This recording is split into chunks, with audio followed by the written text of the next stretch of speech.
For the Americans in South Vietnam, 1966 was to be a year of dramatic expansion. U.S. forces were planned to double to just under 430,000 men. While the buildup was going on, the priority was to secure key parts of the country. By far the most important was the capital, Saigon.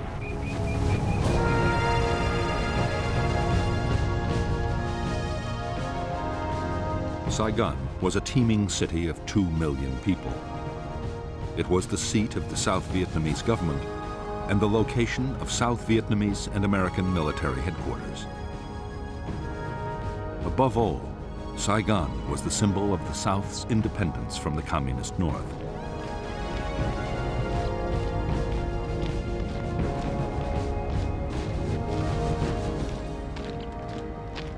For the commanders of the Viet Cong guerrillas, the capital was the ultimate prize. The tens of thousands of Viet Cong based within 50 miles of Saigon were already drawing a noose tight around the city.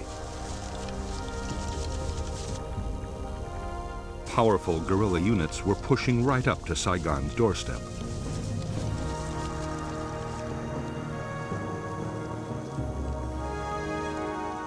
In the countryside around the city, traditional Viet Cong base areas had all the facilities the combat forces needed to prepare their attacks. Since American infantry units had first arrived, they had been trying to disrupt the guerrillas' activities around the capital. On January 8, 1966, they launched the most ambitious sweep yet. Operation Crimp deployed 8,000 troops, making it the biggest American operation of the war so far. Its aim was to capture the Viet Cong's headquarters for the whole Saigon area.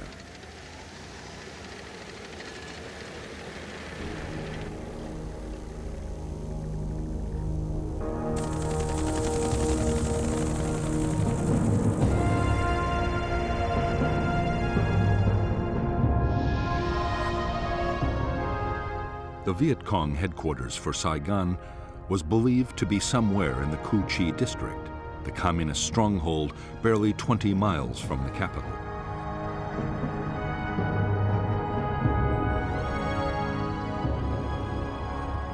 The attack would be launched by the American 173rd Airborne Brigade, a battalion of the Royal Australian Regiment, and a brigade of the 1st Infantry Division.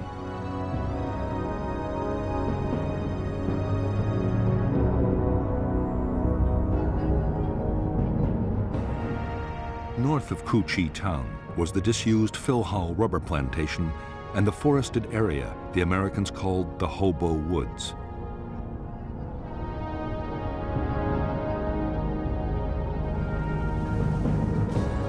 Beneath the whole district ran the massive Cu Chi tunnel complex, about which the Americans still knew almost nothing.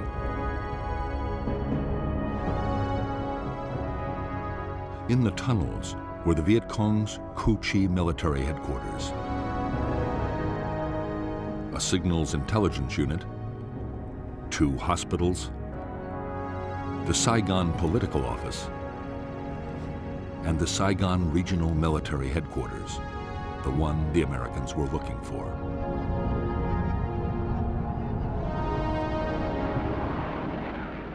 As with every American search and destroy sweep, Operation Crimp began with massive airstrikes and artillery bombardments.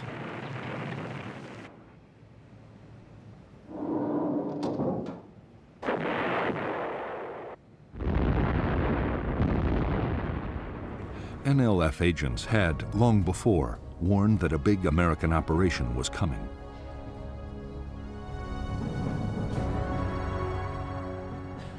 Guerrilla commanders had already moved several thousand troops out of the Cu Chi area. Only 1,000 local guerrillas were left behind, mostly inexperienced teenagers. But with the tunnels to fight from, they were confident they could inflict serious casualties on the Americans.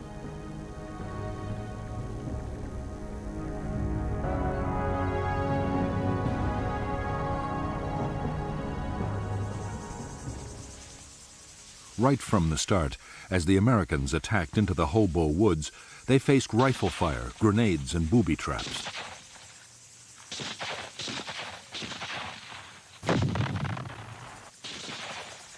NLF snipers opened up from hidden firing positions and within seconds vanished back into their tunnels. The Americans hardly ever saw the enemy who was firing at them.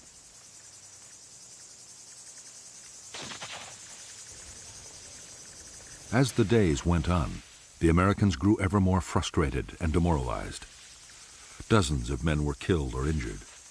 Every path seemed to lead to a trap. Only slowly did units begin to discover trenches and bunkers. They also found a handful of tunnel entrances.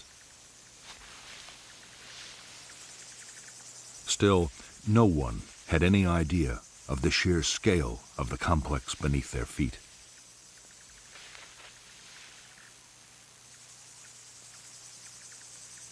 Although the Ku Chi guerrillas had suffered casualties, they had achieved their main objective.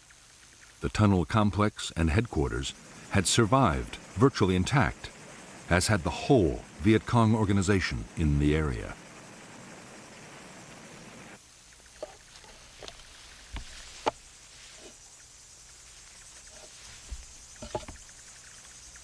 In late January 1966, only a few days after the end of Operation Crimp, troops of the 25th Infantry Division arrived at Cu Chi. Their orders were to secure the area for the 25th's main base.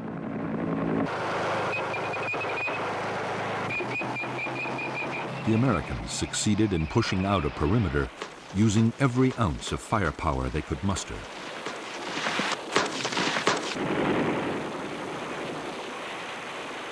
But from the first day, they faced constant harassing attacks from the Cu Chi guerrillas.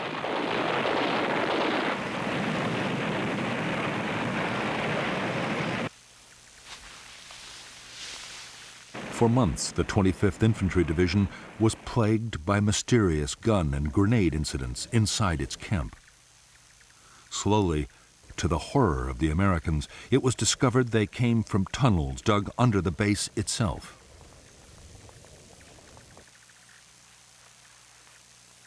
They were eventually found and sealed.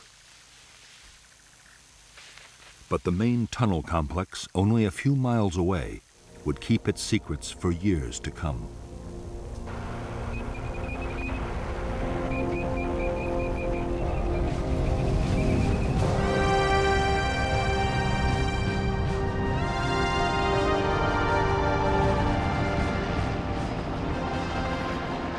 In February 1966, the American 1st Infantry Division mounted 4 big search and destroy operations just north of Saigon.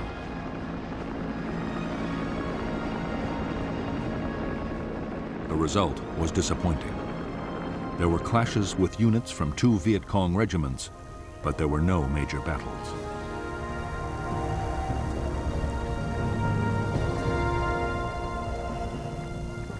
What the 1st's commanders wanted was a set-piece fight with the most powerful and dangerous enemy force in the region, the 9th Viet Cong Division.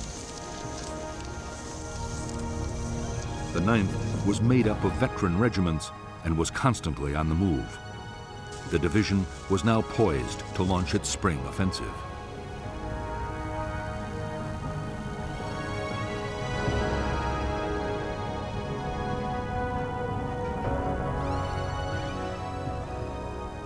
The communist leadership had ordered the Viet Cong to avoid head-on clashes with the Americans unless the odds were very favorable. But NLF leaders still meant to fight aggressively. General Tan, the energetic commander of the NLF, strongly believed that the soldier was more important than his weapons. Tan was certain that what the troops of the 9th lacked in hardware, they would make up for in revolutionary zeal.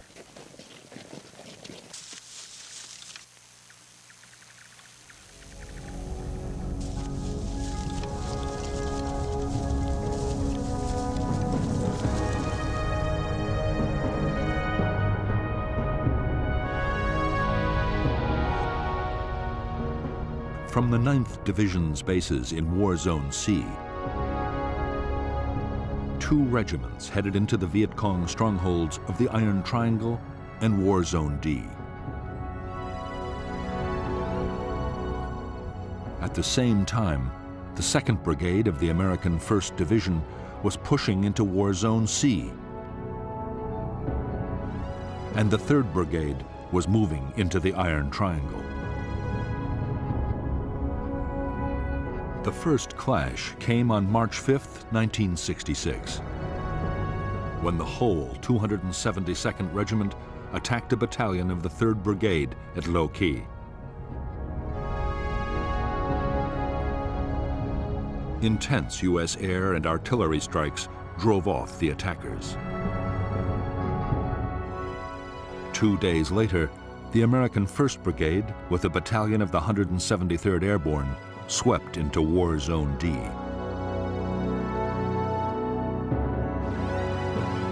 An entire Viet Cong regiment attacked the Airborne's positions.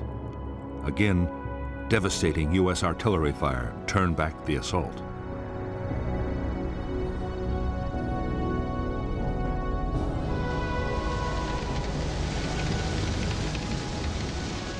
In the March battles in the Iron Triangle and War Zone D, skillfully directed American firepower had averted disaster.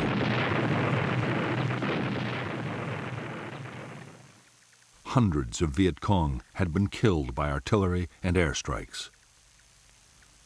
However, to the intense frustration of U.S. commanders, after the fights, the Viet Cong regiments had simply melted away.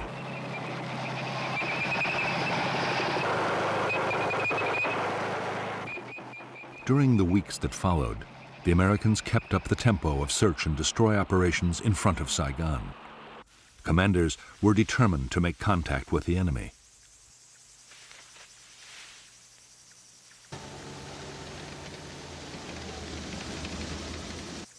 In late April, they launched a major operation into War Zone C to try and find the Viet Cong 9th Division.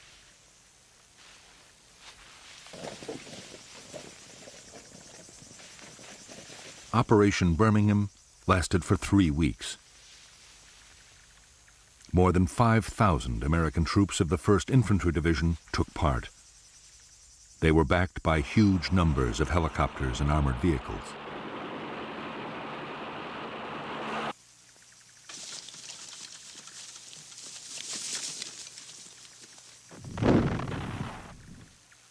Although there were hundreds of vicious small-scale actions fought by platoons and squads on both sides, the big battles the Americans hoped for never did materialize.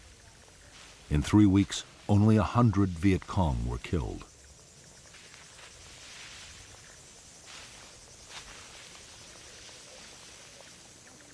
Most disturbing of all for American commanders, most of the fighting that had happened had been started by the Viet Cong at the time and place they chose.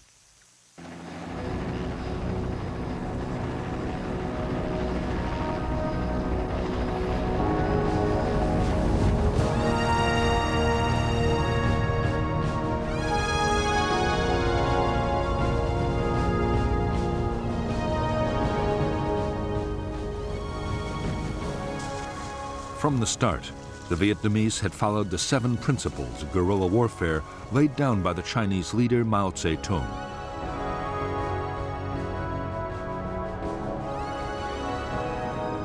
To these, General Giap had added 4 more steps. If the enemy advances, we retreat. If he halts, we harass. If he avoids battle, we attack. If he retreats, we follow.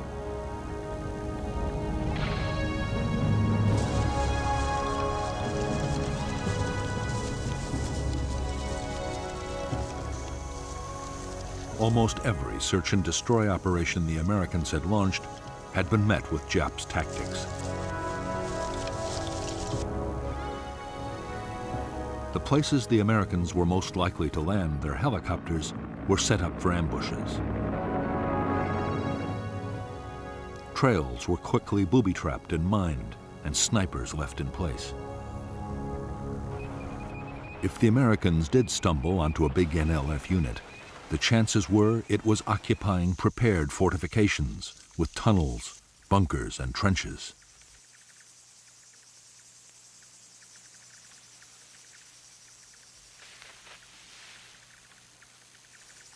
It was when the Americans set up a defensive perimeter for the night or created artillery fire bases, as they did during every operation, that the Viet Cong would attack in strength.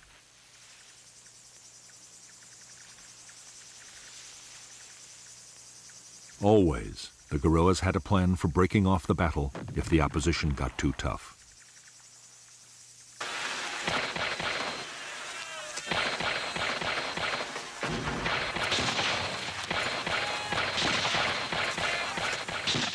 At first, American tactics had been totally unsuited to dealing with a skilled guerrilla enemy.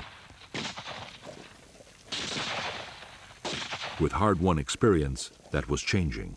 Commanders learned that helicopter landings had to be fast and aggressive.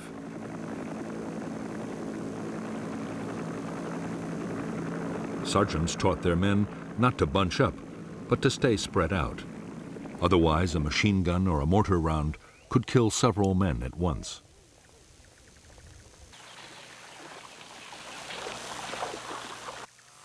When camp was made, perimeter defenses had to be strong, with clear fields of fire all around. Above all, American soldiers learned they had to be vigilant at all times.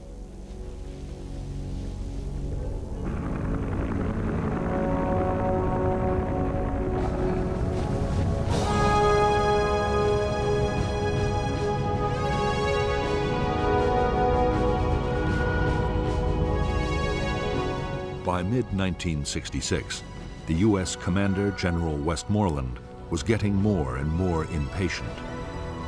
His whole strategy depended on causing the enemy to lose men and equipment faster than they could be replaced. For that, Westmoreland needed big battles.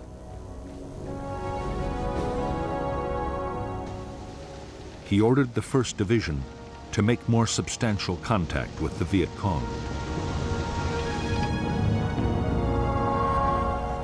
Most of the battles that did happen were started not by the Americans, but by the NLF 9th Division.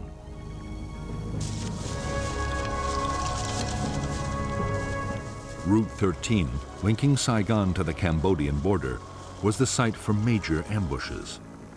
In some, the guerrillas struck with 1,000 troops at a time.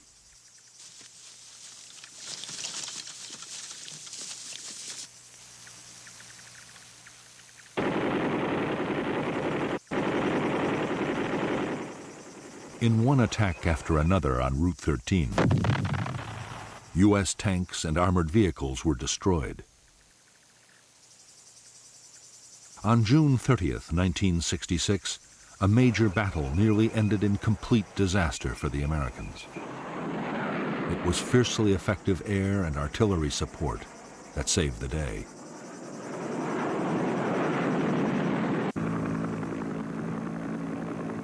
Soon after the battles, the whole NLF 9th Division moved back into its most impenetrable base areas.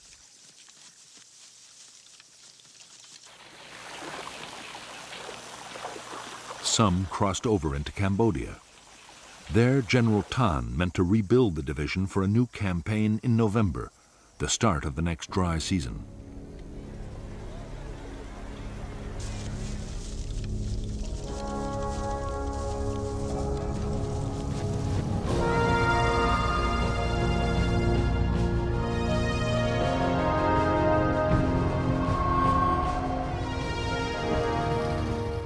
In the past year, the strength of the North Vietnamese regular army inside the South had risen to upwards of 60,000 men. Of these, 10,000 were concentrated in the remote Central Highlands.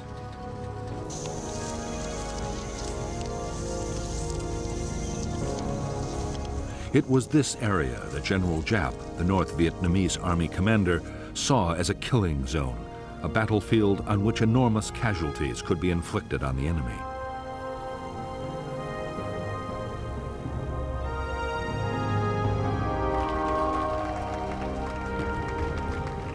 Giap believed that the forests and mountains of the Central Highlands were especially well suited to big military operations.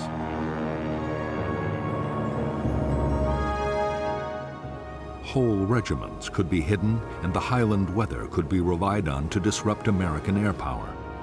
The troops would also be close to supplies and reinforcements across the Cambodian border.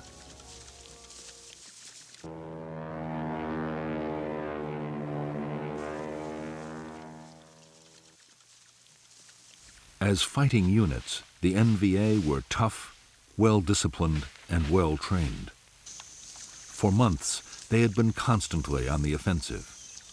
Their main target was the South Vietnamese Army, but isolated American Special Forces camps were also hit.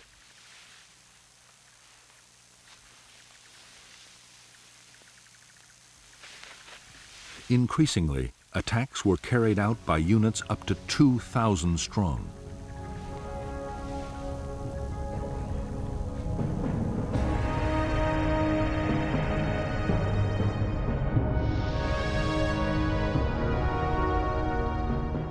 The North Vietnamese Army units in the Central Highlands of Vietnam were part of a strategy meant to keep the Americans off balance.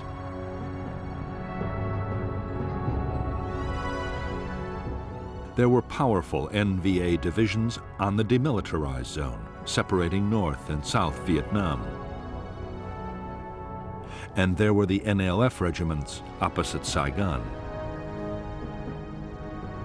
Communist forces could present the Americans with a challenge in any of the three areas and force them to react.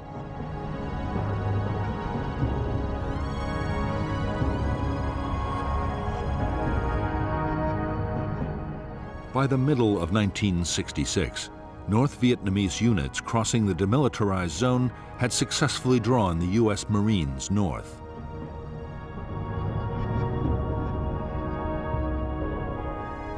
In the highlands, the NVA 24th Regiment had engaged elements of the 101st Airborne Division.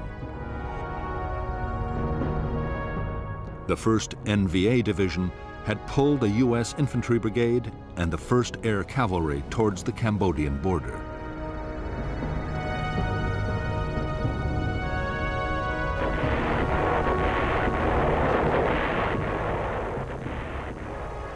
The Americans in the Central Highlands did succeed in inflicting thousands of casualties on the North Vietnamese Army.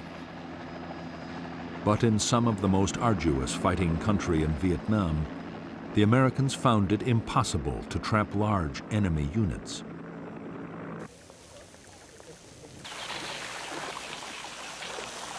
Time after time, they succeeded in slipping through the net.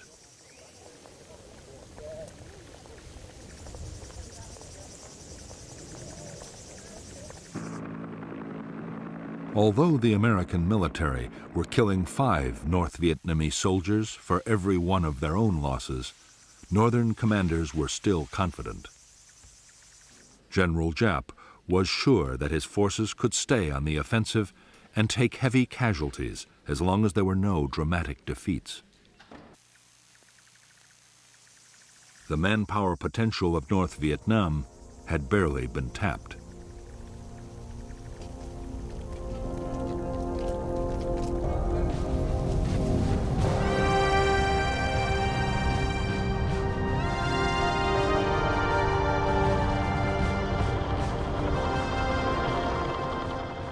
From the start of its war in Vietnam, the U.S. Army had found the conflict to be unlike any other.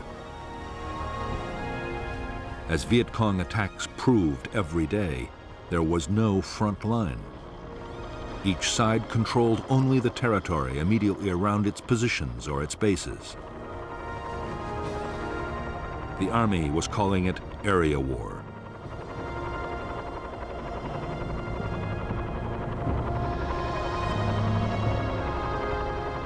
Area war meant that the roads linking U.S. bases to other units and to their supply depots were never completely secure. Viet Cong's strategy was to try and isolate American forces and to pin down large numbers of U.S. troops on base and road defense. That way, there would be fewer men available for offensive operations.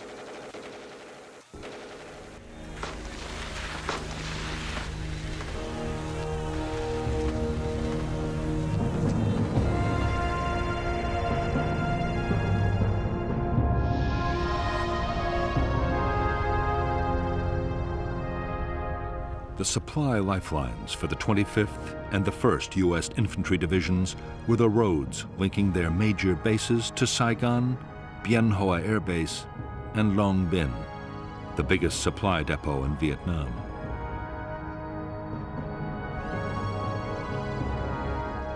The roads were constantly patrolled by armored vehicles and aircraft. In August 1966, the 25th Division was tasked with clearing the way for a new American unit, the 196th Light Infantry Brigade.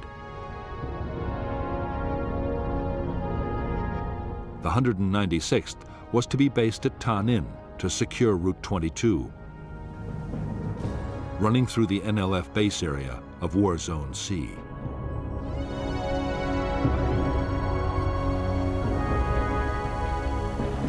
By October 1966, the NLF 9th Division had almost recovered from the battles of the previous July. Its losses in men and equipment had been replaced by supplies and reinforcements sent down the Ho Chi Minh Trail from North Vietnam.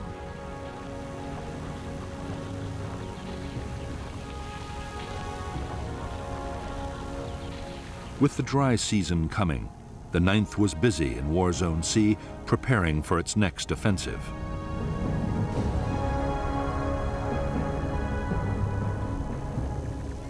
The renewed activity of the 9th Division did not pass unnoticed by the Americans.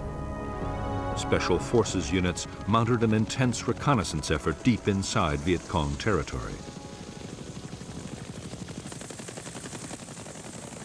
The reports they brought back seemed to show that the 9th's next target might be the Special Forces' own base camp, northeast of Tay Ninh City.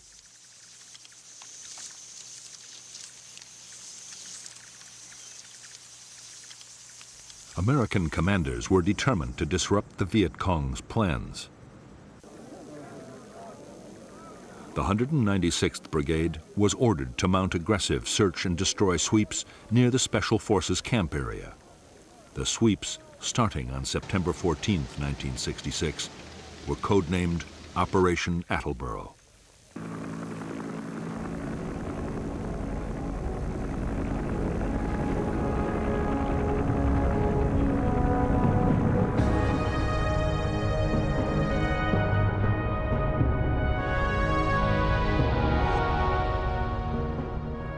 Operation Attleboro was launched by the 196th Light Infantry Brigade together with 22,000 South Vietnamese soldiers and GIs from the 1st, 4th, and 25th Infantry Divisions. Almost at once, huge supply caches belonging to the NLF 9th Division were found by the Americans south of the Michelin rubber plantation. It was believed the NLF were somewhere between the plantation and the American Special Forces base at Suy Da.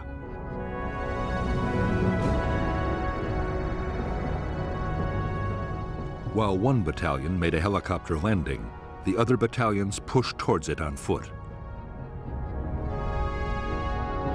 When the landing zone was ambushed, both sides sent thousands of reinforcements rushing to the area. By the following day, full-scale battles were raging.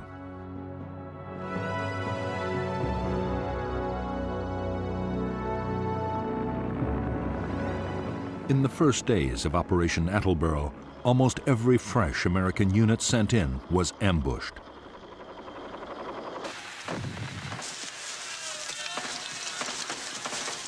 Nor were the Americans safe behind the defensive perimeters of their nighttime camps.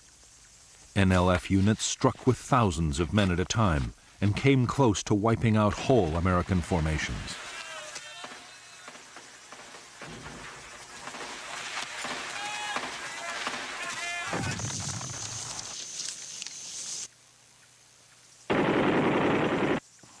It was intense air and artillery support that, in the end, as in so many battles, saved the Americans from disaster.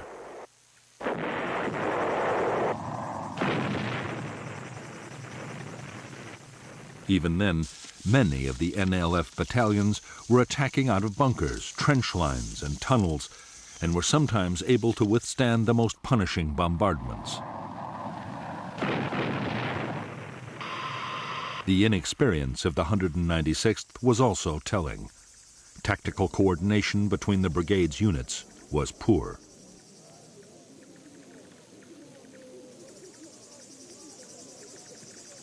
Although the situation was desperate, American commanders in Saigon also saw a major opportunity. Attleboro might be a chance to fight the kind of big battle they had been looking for.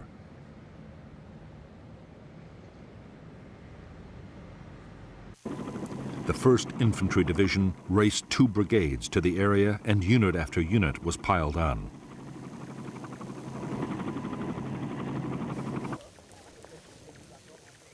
The 11th Armored Cavalry Regiment, only just arrived in Vietnam, was also thrown into the battle. Within days, there were 22,000 American troops in the Attleboro area.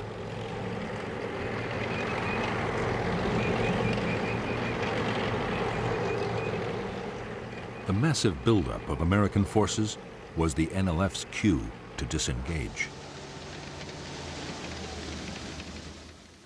Although fierce firefights continued wherever the two sides came into contact, the 9th Division began to withdraw. Its big units broke down into smaller groups and slipped away towards Cambodia, where the Americans were forbidden to follow.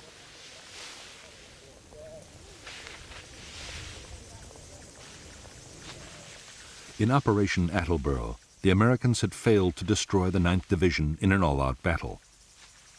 On the other hand, in 6 weeks, more than 1,000 NLF had been killed, for the loss of 155 American dead and fewer than 800 wounded.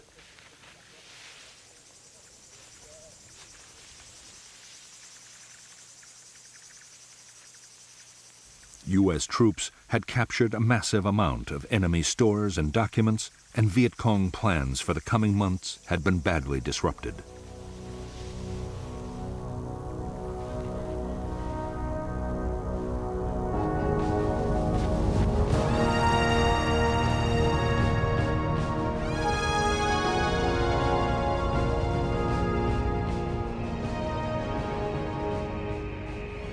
By the end of 1966, American forces in Vietnam had grown to 385,000 men, plus another 60,000 sailors off Vietnam shores. As the force levels had risen, so too had the casualties. The year had seen more than 6,000 Americans killed and 30,000 wounded.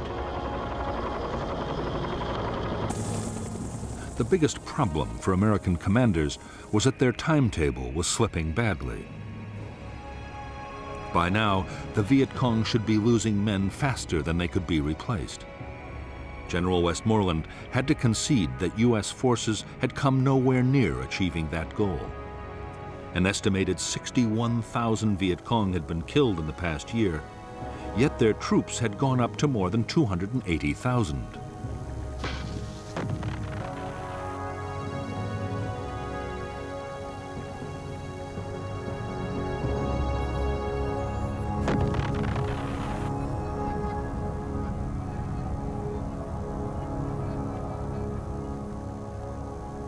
Part of the problem was that the American bombing campaign against North Vietnam and its supply routes to the south was still failing.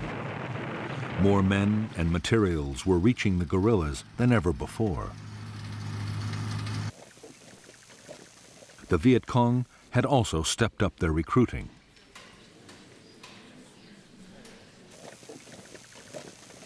There was one cause for optimism on the American side. Operation Attleboro had seemed to show the Viet Cong would fight if their base areas were threatened.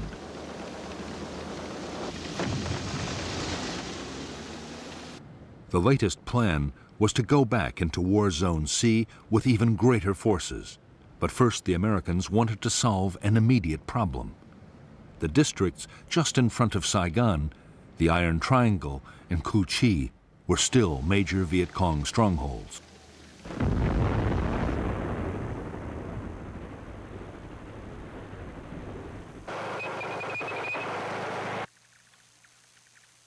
The American plan was to attack into the Iron Triangle with more than 2 divisions. The guerrillas would be trapped in their own base areas and annihilated. At the same time, another attempt would be made to capture the Viet Cong Saigon military headquarters. The whole area would then be systematically destroyed.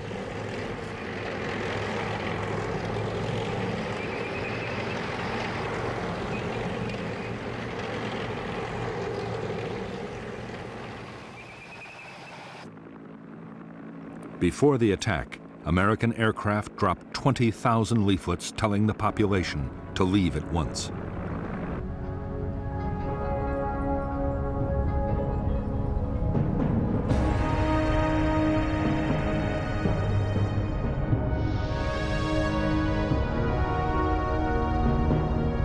The Iron Triangle was an area of 60 square miles lying between the Saigon River and Route 13, with the village of Ben Suc on its western side.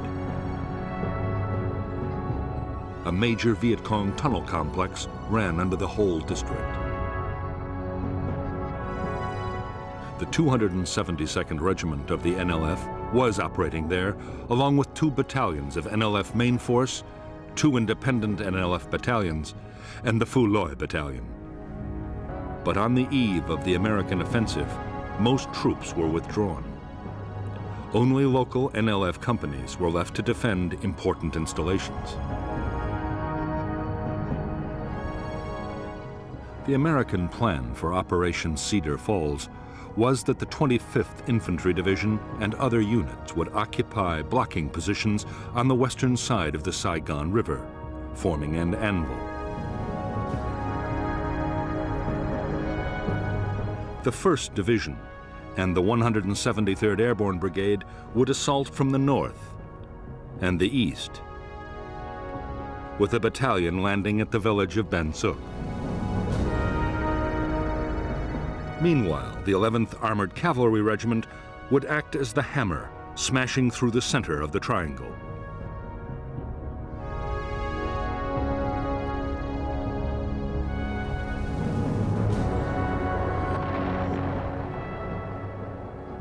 Operation Cedar Falls opened with 4 days of attacks by B-52 bombers. Artillery and airstrikes followed, and a wall of fire was laid down to cut off the NLF's retreat.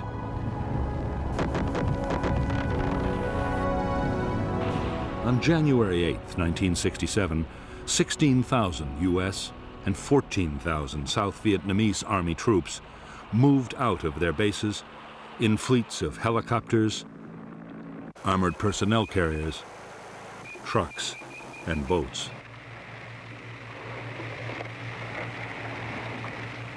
In the first hours of Operation Cedar Falls, the village of Ben Suc had been captured with barely a shot fired. The local company of 100 NLF fighters had been taken completely by surprise.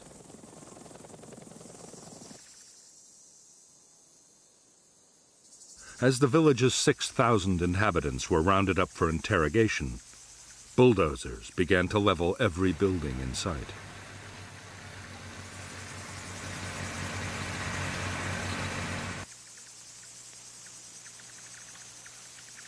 The American operation to smash the Iron Triangle lasted 19 days.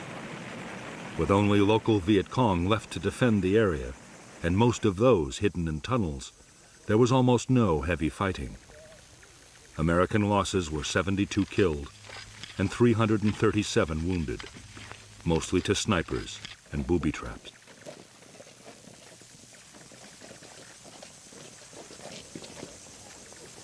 In Ben Suc and in the Tan Dien forest, the Americans uncovered dozens of tunnel entrances. By now, they were better prepared. Specialists, known as tunnel rats, had trained to go down tunnels and explore.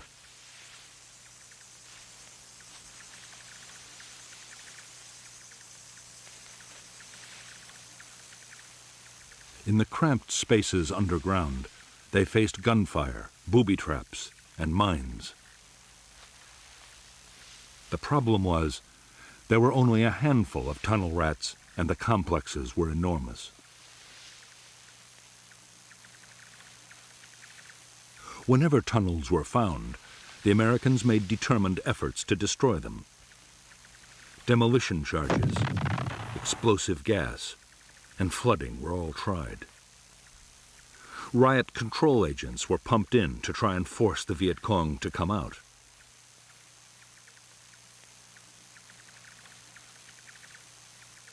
Nothing really worked. The tunnels were designed so that neither gas nor water could penetrate far.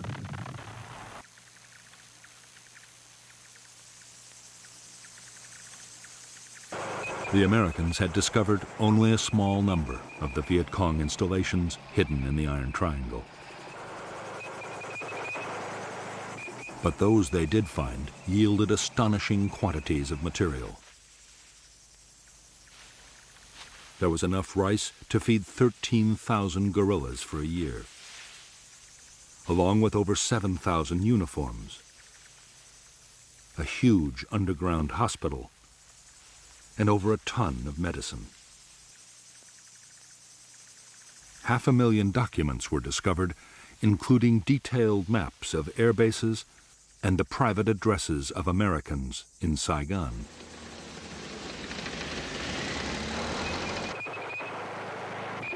Some U.S. commanders immediately hailed Cedar Falls as a major success. Westmoreland was much more cautious. The main NLF military headquarters had not been found. Neither had any sizable enemy unit been brought to battle and destroyed. In the end, 720 Viet Cong had been killed for the loss of 72 Americans.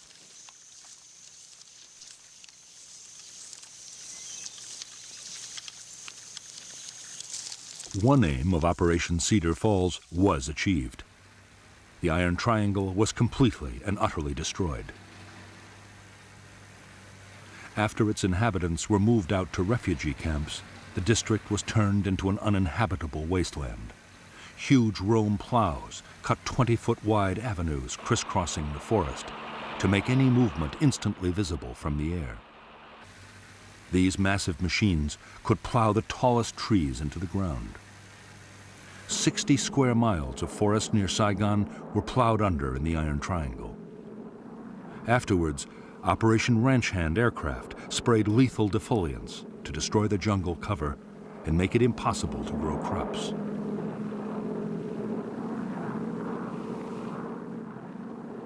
After the Americans had pulled out, almost the whole of the Iron Triangle was designated a free fire zone. Artillery or bombs could be rained down at will, and anyone that moved could be attacked from the air.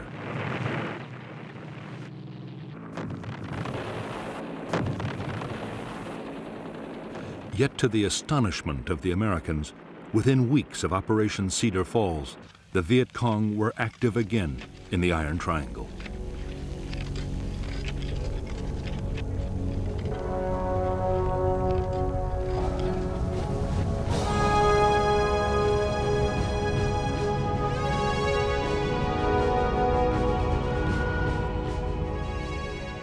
By mid-February 1967, American commanders had again turned their attention to War Zone C and the NLF's 9th Division. The new offensive was codenamed Junction City. Westmoreland had ordered his commanders to think big, and they had planned the most ambitious search and destroy operation of the war so far. 30,000 American troops would take part, together with 5,000 men from the South Vietnamese Army.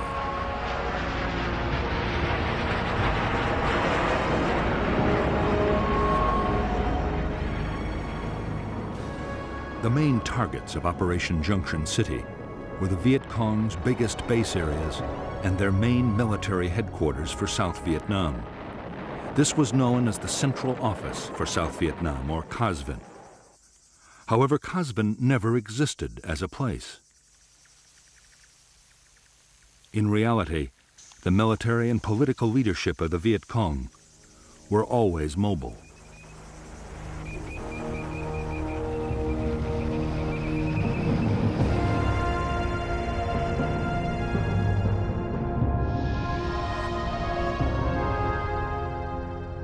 The Viet Cong base areas of War Zone C held the 9th Division's 3 regiments, a regiment of the NLF's new 5th Division, and 2 North Vietnamese Army regiments, altogether more than 10,000 troops. There were also thousands more local Viet Cong scattered throughout the region.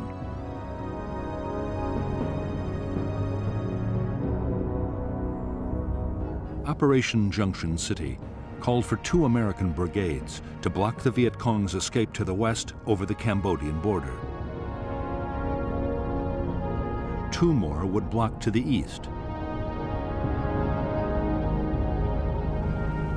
Infantry and airborne forces would close off the north by helicopter and parachute landing, forming a giant horseshoe.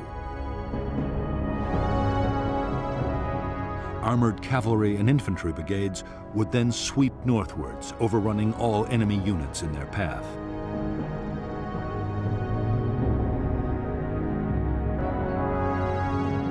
In the second phase of Junction City, a series of special forces camps would be built, along with a bridge over the Saigon River, and operations would shift to the east.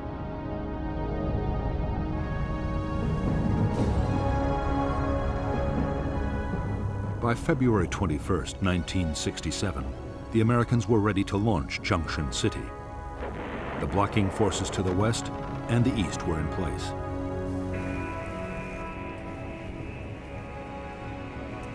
All that remained was to insert the northern force.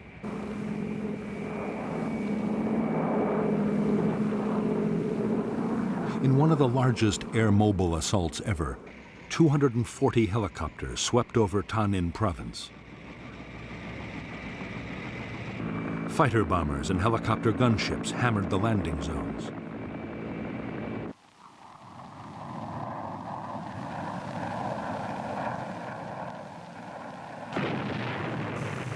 Within hours, 2,000 troops were deep inside Viet Cong territory. At the same time, in the first parachute drop of the Vietnam War, nearly 800 men of the 173rd Airborne completed the American Horseshoe.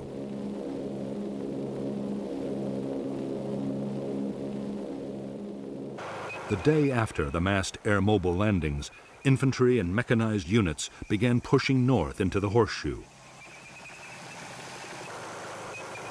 The terrain was dense forest. The whole area was riddled with Viet Cong fortifications, tunnels, and bunkers.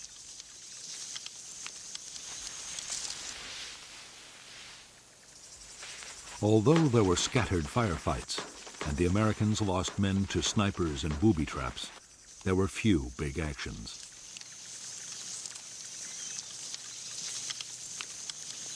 Often, guerrilla installations were found abandoned.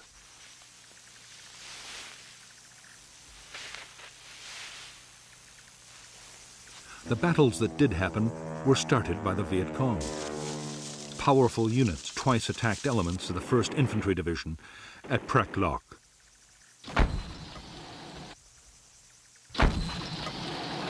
Furious American bombing and artillery fire drove off the assaults.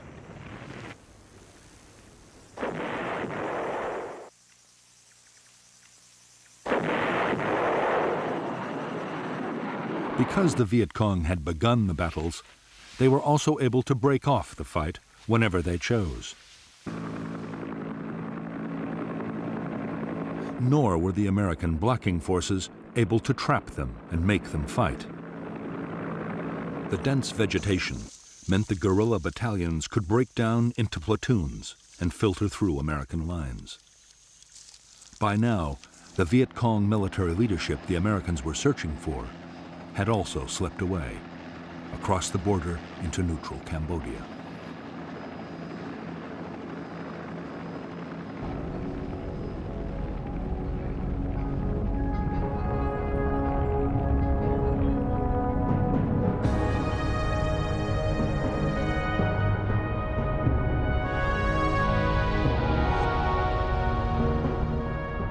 The second phase of Operation Junction City centered around the building of the Saigon River Bridge and the Special Forces camp at An Lac.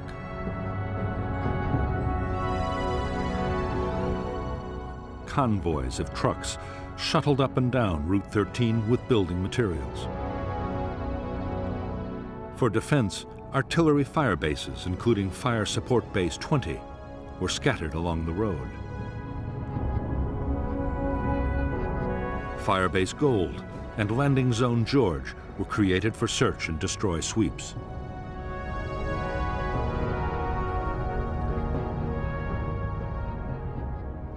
Starting on the night of March 18, 1967, each of the 3 regiments of the NLF 9th Division attacked in full strength, 1,000 men at a time.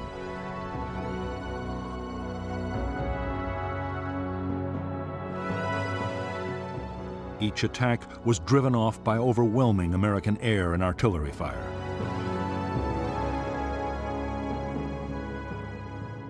Viet Cong losses were heavy, but the regiments escaped complete destruction.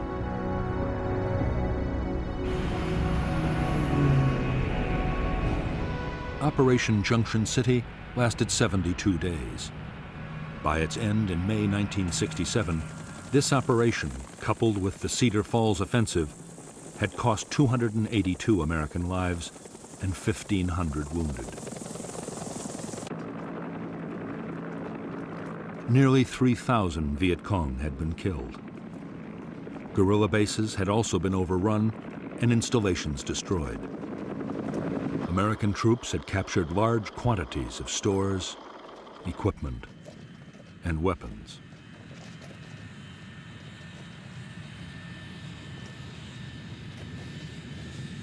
Although some American commanders hailed Junction City as a turning point in the war, the operation was barely over before doubts began to surface. Like Attleboro and Cedar Falls before it, Junction City had inflicted casualties, but there had been no great battles of annihilation. The Viet Cong's regiments were bruised, but still intact. Nor did the Americans or the South Vietnamese Army have the forces to occupy the area indefinitely.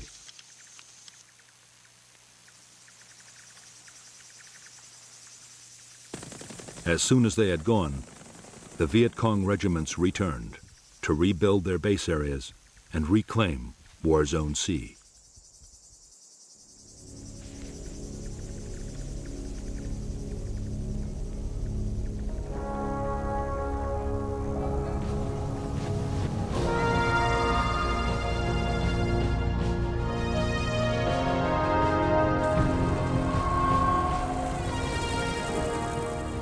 In July 1967, the U.S. Defense Secretary Robert McNamara flew to Saigon to discuss strategy with American and South Vietnamese leaders and officials.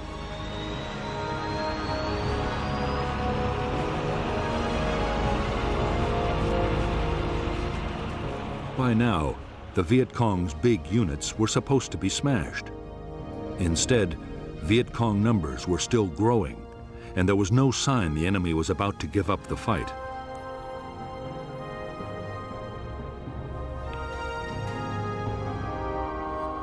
McNamara had already recommended an increase in U.S. troop strength to more than 500,000 men. But now, he doubted even that would produce victory soon.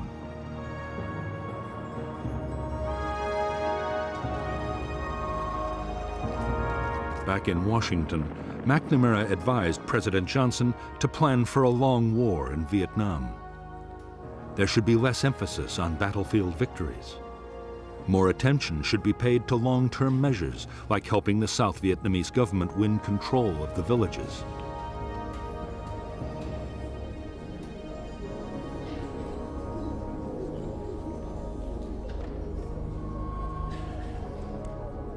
Meanwhile, the cost of the war in casualties and dollars should be kept down in case the American public lost patience.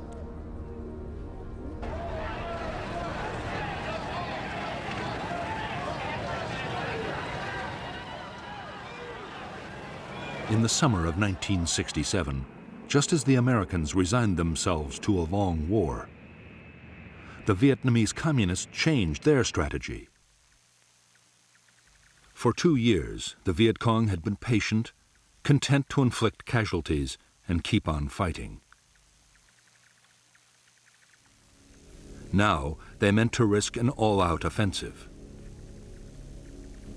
In 1968, they planned to leave their tunnels and bunkers and win the war in open battle.